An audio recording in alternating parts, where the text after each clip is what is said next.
Hi, I did a cycle trip a few weeks ago from Bath to Bristol. I took my folding bike on the train from Didcot to Bath.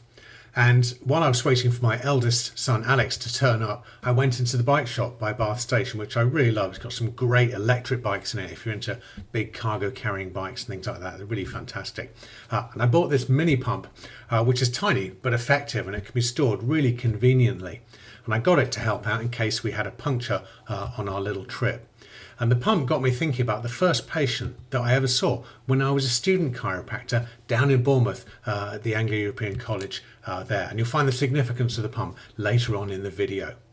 This lady, this first patient that I saw, had pain in between her shoulder blades, particularly at night.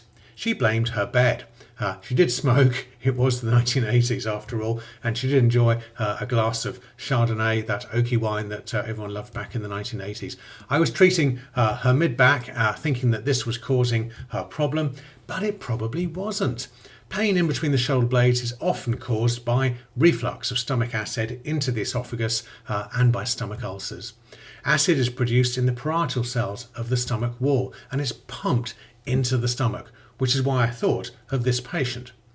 These days there are some pretty effective medications called proton pump inhibitors because they stop the acid being pumped into the stomach. They're very effective. They will make the patient feel better. But like all medications, there is a balance between benefits and side effects. It has to be said that these medications are safe. But in the longer term, like all medications, there can be downsides, increased fracture risk and an increased risk of cardiovascular events. So what can we do instead? Well, don't take anti-inflammatory medication if you're getting pain in between your shoulder blades. It could really upset things. This article in the BMJ last year gave us some advice. Here is what the doctor said. Number 1, avoid foods that precipitate reflux: coffee, alcohol, chocolate and fatty food. Number 2, avoid foods that irritate the stomach: citrus, carbonated drinks and spicy foods. And number 3, avoid eating late, avoid large portions and avoid smoking. Lose some weight.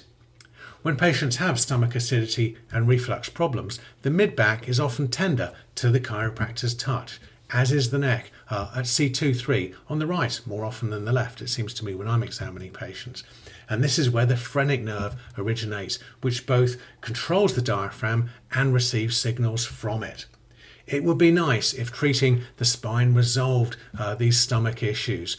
But in spite of the occasional positive case reports like this, my experience is that this does not happen. I do wonder whether one of the things that we need to do is to tone up the diaphragm, and singing may be a good way to do this. I never did suggest that my first patient sing in the shower, so I don't know whether it would have helped her, but proton pump inhibitors weren't available back in 1985, but I suspect she would have benefited from some lifestyle changes to improve her mid-back pain.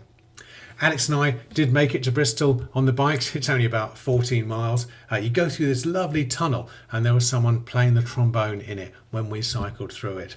We didn't get any punctures, so we didn't need to use the new mini pump after all. But it's good to be prepared. Thanks for watching. Bye for now.